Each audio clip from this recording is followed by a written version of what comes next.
Hello मित्रों, नमस्कार। बहुत बहुत स्वागत है हमारे यूट्यूब चैनल में इंडिया एजुकेशन पाठशाला।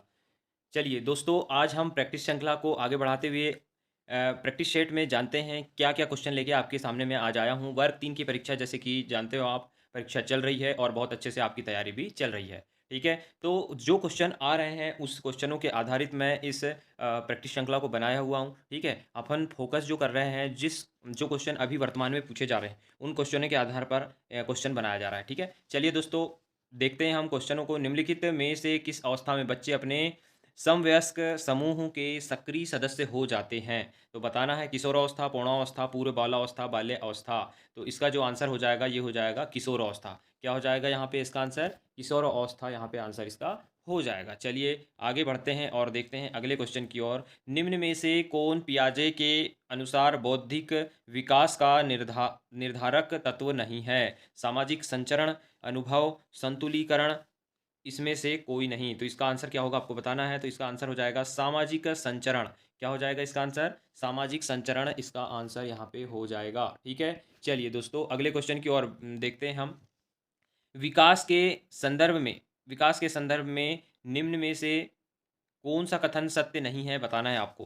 पहला यहाँ पे पढ़ेंगे, विकास की प्रत्येक अवस्था में अपने खतरे हैं। दूसरा, विकास उकसाने या बढ़ावा देने से नहीं होता। तीसरा, विकास सांस्कृतिक परिवर्तनों से प्रभावित होता है। या फिर चौथा, विकास की प्रत्येक अवस्था की अपनी विशेषता होती है। तो ये चारों में से आपको आंसर बताना है क्या होगा। तो इसका जो आंसर हो जाएगा, विकास उकसाने या बढ़ावा देने से नहीं होता। ये यहाँ पे इसका आंसर हो जाएगा। ठीक है, चलिए अगले क्वेश्चन की ओर हम देखते हैं। खिलौना की आयु कहा जाता है। खिलौना की आयु किसे कहा जाता है? पूर्व बाल्यावस्था को, उत्तर बाल्यावस्था को, सहसावस्था को। तो जो इसका आंसर हो जाएगा, खिलौने की जो आयु होती है वो पूर्व बाल्यावस्था को कहा जाता है। ठीक है, याद रखेंगे आप, है ना, क्योंकि बाल्यावस्था को हम खिलौने की आयु हम कहते हैं। चलिए अगले क्वेश्चन की ओर बढ़ते हैं। व्यक्तित्व स्थायी समायोजन है पर्यावरण के साथ, जीवन के साथ, प्रकृति के साथ, सभी। तो यहाँ पे इसका आंसर हो जाएगा ये सभी, है ना। व्यक्तित्व स्थायी समायोजन ये सभी के साथ होगा। अगला क्वेश्चन देखते हैं। शर्म तथा गर्व जैसी भावना का विकास किस अवस्था में होता है? तो यहाँ पे बताना है आपको, शर्म तथा गर्व जैसी भावना का विकास किस अवस्था में हो जाता है? सहसावस्था में, बाल्यावस्था में, किशोरावस्था में, वृद्धावस्था में। तो आपको बताना है यहाँ पे जो आंसर हो जाएगा इसका, बाल्यावस्था, है ना। बाल्यावस्था में क्या करने लगता है? शर्म और गर्व की जो है, शर्म और गर्व जैसी भावना का विकास इस अवस्था में हो जाता है। ठीक है, चलिए अगले क्वेश्चन की ओर बढ़ जाते हैं। हम देखते हैं अगला क्वेश्चन क्या कह रहा है। सहसावस्था की मुख्य विशेषता क्या नहीं है? तो सहसावस्था की मुख्य विशेषता क्या नहीं है आपको बताना है ना। सीखने की प्रक्रिया, तीव्रता, जिज्ञासा की प्रवृत्ति, या चिंतन प्रक्रिया, या अनुकरण द्वारा सीखने की प्रवृत्ति।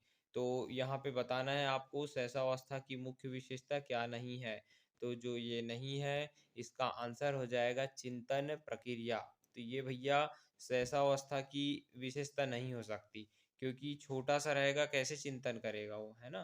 तो ये याद रखना है, ऐसे ही आपको उत्तर देना है ध्यानपूर्वक। चलिए अगले क्वेश्चन की ओर बढ़ जाते हैं हम। देखते हैं, किस मनोवैज्ञानिक के अनुसार विकास एक सतत और धीमी प्रक्रिया है?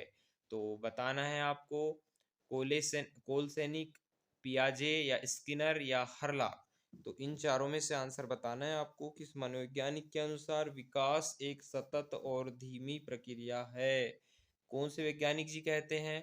तो यहाँ पे ये वैज्ञानिक है स्किनर। कौन है? स्किनर कहते हैं ना।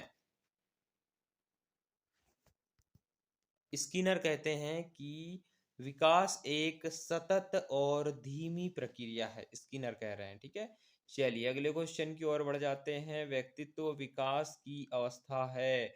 व्यक्तित्व विकास की अवस्था है अधिगम एवं वृद्धि, या व्यक्तिवृत्त अध्ययन, या उपचारात्मक अध्ययन, या इनमें से कोई नहीं। तो इसका जो आंसर हो जाएगा, अधिगम एवं वृद्धि। ठीक है, अधिगम एवं वृद्धि यहाँ पे इसका आंसर हो जाएगा। चलिए अगले क्वेश्चन की ओर बढ़ते हैं। विकास में वृद्धि से तात्पर्य है, विकास में वृद्धि से तात्पर्य है ज्ञान, ज्ञान में वृद्धि, संवेग में वृद्धि, वजन में वृद्धि, आकार, सोच समझ कौशल में वृद्धि। तो जो इसका आंसर यहाँ पे हो जाएगा, ये हो जाएगा आकार, सोच समझ कौशल में वृद्धि, इसका आंसर हो जाएगा, है ना। बहुत बेहतरीन अच्छे अच्छे क्वेश्चन हैं, आप पूरे क्वेश्चनों को लगाइए। जो पेपर अभी आ रहा है वर्ग 3 पात्रता परीक्षा का, और पुराने पेपर के आधार पे ये क्वेश्चन सीरीज आपको दी जा रही है ना। तो सीटेट परीक्षा की तैयारी कर रहे हो या वर्ग 3 पात्रता परीक्षा तैयारी कर रहे हैं, बहुत ही इंपॉर्टेंट ये क्वेश्चन होने वाले हैं आपके लिए। चलिए लगातार आप प्रैक्टिस सेटों को देखा करें, बहुत लाभ मिलने वाला है। परिपक्वता का संबंध है, बताइए, विकास, बुद्धि, रचनात्मकता और रुचि, ठीक है। तो बताना है आपको परिपक्वता का संबंध है किससे है। तो परिपक्वता का जो संबंध है वो है विकास से। किससे है? विकास से परिपक्वता का संबंध है। चलिए अगले क्वेश्चन की ओर बढ़ जाते हैं, हम देखते हैं अगला क्वेश्चन। एक बच्चे की मानसिक आयु 12 वर्ष एवं वास्तविक आयु 10 वर्ष है ना।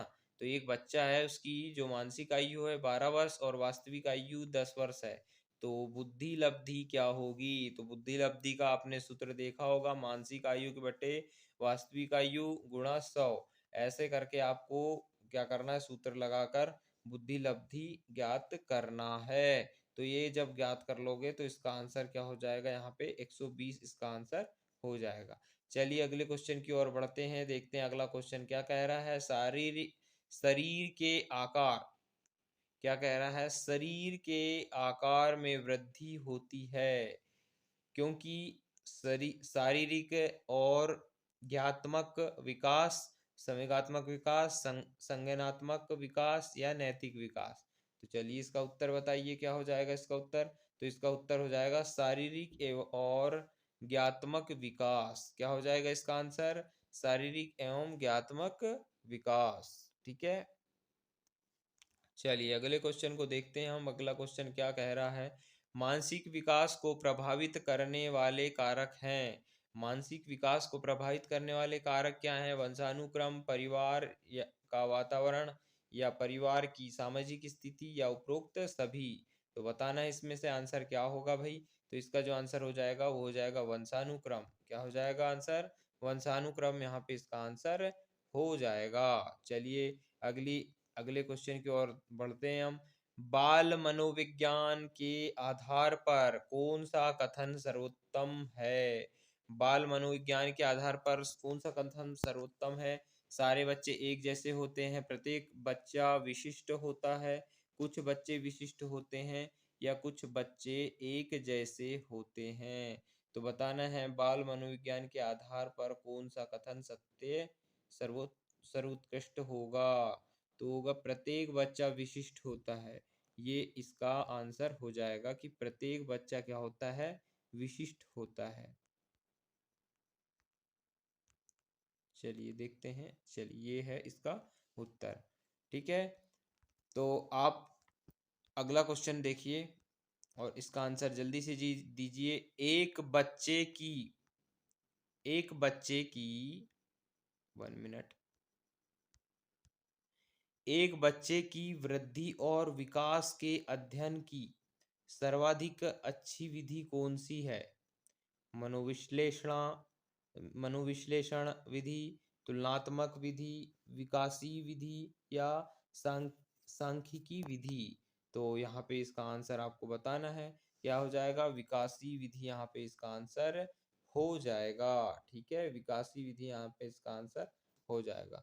चलिए अगले क्वेश्चन की ओर बढ़ जाते हैं, देखते हैं अगला क्वेश्चन। मानव जाति में भी कौन से व्यक्तिक विभिन्नता के निर्धारक तत्व होते हैं जो मानव जाति की विविधता को बताते हैं? पर्यावरण का अंतर, आनुवंशिकता का अंतर, आनुवंशिकता व पर्यावरण की अंतःक्रिया, या उपरोक्त में से कोई नहीं। तो इसका आंसर बताइए। इसका आंसर हो जाएगा आनुवंशिकता एवं